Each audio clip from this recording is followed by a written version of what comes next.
আমার ধারণা রাজনৈতিক দলগুলো এই বিষয়টি জানে, এটা আপনার টকশোতেই বলেছি, কারণ খলিল সাহেবকে আবার মিনিস্টার করা হয়েছে, ইটস এ কন্টিনিউশন। জামাতের আমির বলেছেন যে উনি জানতেন না। ঠিক আছে, তাহলে এখন সংসদে জামাত এটার বিরুদ্ধে দাঁড়াক, প্রস্তাব নিয়ে আসুক, আলোচনা হোক। যদি সেটা না করে তাহলে ধরেই নিতে হবে আপনি জানতেন, অথবা আপনি এটাকে সায় দিলেন। আসলে চুক্তি বিষয়ে আমরা আলোচনাও করিনি, আমরা জানিও না চুক্তির ভিতরে কি আছে। এটা নিয়ে জেনুইন আলোচনা হওয়া প্রয়োজন, এটার মধ্যে রাষ্ট্রবিরোধী কি কি আছে। আরেকটা হচ্ছে, এটার কারণে অনেক দেশ আমাদের উপর কিছুটা রুষ্ট হচ্ছে, বাণিজ্যিক সম্পর্কে ঘাটতি করবে। যেটা আজিজ ভাই বললেন শুভেন্দুকে বাংলাদেশে ফেরত পাঠানো হোক, ওটা হচ্ছে সিটিজেনশিপ অ্যামেন্ডমেন্ট অ্যাক্টে বলা আছে জৈন, বুদ্ধ, হিন্দু হলে সে থাকতে পারবে, কিন্তু মুসলমান হইলে 1971-এর পরে আসলে থাকতে পারবে না। এটা হচ্ছে মুসলমান শব্দটা ওখানে দিয়ে দিয়েছে তারা। সেটা খুবই হার্শ ল এবং খুবই বাংলাভাষী হিন্দু, বাংলাভাষী হিন্দু, হ্যাঁ বাংলাভাষী মুসলমান। তো এইটা খুবই খুবই ক্রাইসিস হতে পারে। সিটিজেনশিপ অ্যামেন্ডমেন্ট কোনো পুশ টুসের দরকার নাই, কোনো রিফিউজি ক্রাইসিস দরকার নাই। যখন আপনার একটা সিটিজেনশিপ অ্যামেন্ডমেন্ট অ্যাক্টের মাধ্যমে মুসলমানরা ওখানে বি ক্যাটাগরি সিটিজেন হয়ে যাবে, সেটা অলরেডি 1.5 কোটি হয়ে গেছে, তারা অটোমেটিক্যালি নিয়ারেস্ট কান্ট্রিতে সুইচ করবে। এটা অটোমেটিক, এটা আপনি কিন্তু কোনো কাঁটাতারের বেড়া থাকলেও দেখা যাবে তারা বিভিন্নভাবে ঢুকে পড়বে।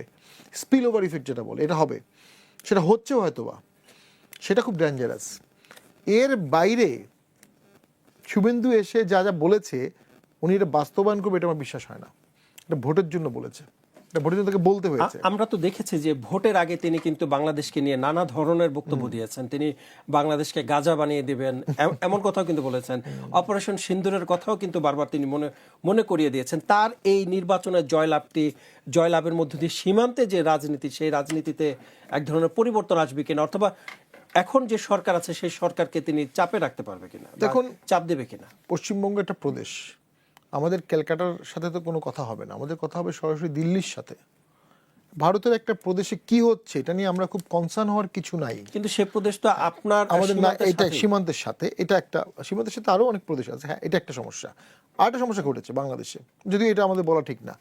কেন বিজেপির উত্থান পশ্চিমবঙ্গে ঘটলো বা কিছু ভোট বেশি পেলো? একটা তো তারা অনেক মুসলমানকে ভোটার লিস্ট থেকে বাদ দিয়েছে, আর হচ্ছে চিন্ময় দাশগুপ্ত মহাপ্রভু এখনো জেলে আছে, যেটা ফরহাদ মাজার বলেছেন। চিন্ময় দাশগুপ্ত মহাপ্রভু একসময় ইসকন সদস্য ছিলেন, আচারনিষ্ঠ হিন্দু। উনি যখন জেলে আছেন অনেক দিন ধরে, পতাকা, প্রথমে তার মামলা ছিল পতাকা অবমাননার মামলা, পরে তাকে মার্ডার কেসে দেওয়া হয়েছে। যখন মার্ডার হয়েছে তখন উনি জেলে থাকা অবস্থায় ওনাকে একটা মার্ডার কেসে দেওয়া হয়েছে। এই মহাপ্রভু যতদিন জেলে থাকবে ততদিন ভারতে হিন্দুত্বরা বক্তব্য দিতে পারবে যে বাংলাদেশে একজন মহাপ্রভুকে জেলে রাখা হয়েছে এবং বাংলাদেশ পাকিস্তান হয়ে যাচ্ছে, মিনি পাকিস্তান হয়ে। এর আগেও বলা হতো, ইন্ডিয়ান পার্লামেন্টও বলা হতো যে বাংলাদেশ মিনি পাকিস্তান হয়ে যাচ্ছে। এখন তো বলা হচ্ছে যে বাংলাদেশ আর বাংলাদেশ মানে আমাদের হাতে নেই, এটা আমেরিকার হাতে চলে না গেছে। না, বাংলাদেশ বাংলাদেশের হাতে আছে, এদেশের মানুষ। দেশ আমাদের হাতে নেই। ফরহাদ মাজার কিন্তু এমন একটি এটা মন্তব্য মন্তব্য, এটা আমি মনে করি যে যখনই একটা তার বউরে উপদেষ্টা রাখে আর হ্যাঁ সে উল্টা কথা কয়। যখন একটা স্যাটেলাইট একটা কান্ট্রি পচা বাংলাদেশ হয়ে বুদ্ধিজীবী। যায়, মানে আন্দোলনের পরে দেখুন, আওয়ামী লীগের পতন তো আমাদের অর্গানিক্যালি অনেক আগে ঘটানো উচিত ছিল, আমরা সবাই মিলে এটা পারিনি, আমাদেরও দায় আছে, জাতীয় পার্টির দায় আছে। যেটা আওয়ামী লীগের পতন যখন ঘটলো সেখানে তো অবশ্যই বিশ্বের অনেক সুপার পাওয়ার ইনভলভমেন্ট ছিল, থাকতেই হবে। যারা ইনভলভমেন্ট ছিল তারা পরবর্তীতে তাদের স্বার্থ রক্ষার চেষ্টা করেছে। এই জন্যই আমরা বলি আমাদের 4-5টা দল একসাথে বসে রাষ্ট্রীয় স্বার্থ সিদ্ধান্ত নিতে হবে। এইটা আমি অমুক দেশের দালাল, আমি অমুক দেশের দালাল, আমি অমুক দেশের রিপ্রেজেন্টেটিভ, আমি তো আমার দেশের পারপাস সার্ভ করব না, আমাকে আমার পারপাস, দেশের পারপাস দেখতে হবে।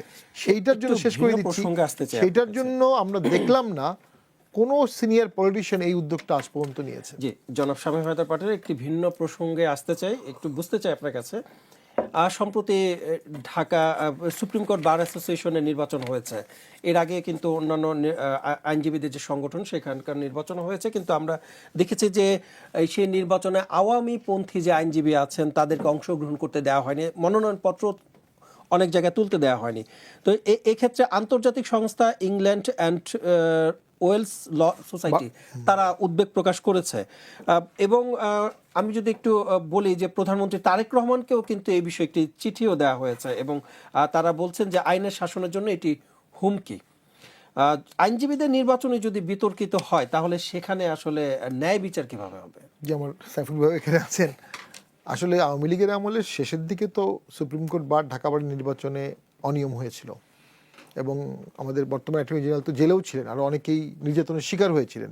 এটা শেষের দিকের ভোটগুলো, তবে তখনও কিন্তু জামাতপন্থী বা বিএনপিপন্থী লোকজন নির্বাচন করতে পেরেছে। নির্বাচন করতে পারেনি এমনটা বাধা হয়নি। তো আমরা সেখান থেকে এখন আরেক ধাপ নামলাম যে একটা সার্টেন গ্রুপ ইলেকশনই করতে পারবে না। তো যারা বাতিল হয়েছে আমি জানি না তারা আওয়ামী লীগের কে কোন পদে ছিল।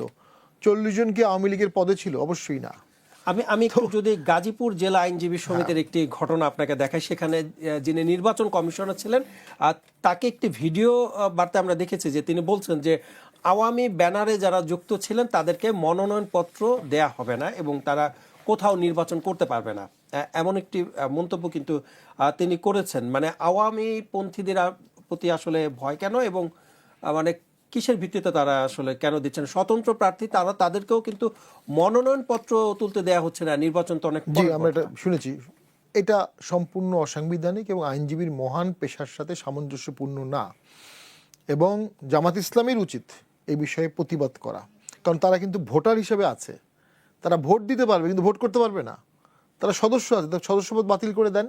ওই যে বললাম আওয়ামী লীগ বিএনপি, এই জামাত বিএনপি এক, এই বিষয়েও তারা এক, যে আমরা একসাথে থাকবো, ওদেরকে বাদ দিব, এভাবে যে কদিন আমরা চলতে পারি চলবো। আওয়ামী লীগের অবশ্যই অনেক অপকর্মের শিক্ষা পেতে হবে, এটা সত্য, কিন্তু যেভাবে এই শিক্ষাটা দেওয়া হচ্ছে যে আইনজীবীরা ভোট করতে পারবে না, এটা তো বারকে একসময় স্বৈরাচার করে তুলবে, বিচারককে স্বৈরাচার করে তুলবে। বিচারককে স্বৈরাচার করার থেকে বা সাহসী করার থেকে ঠেকাবে কে? ঠেকাবে তো বার।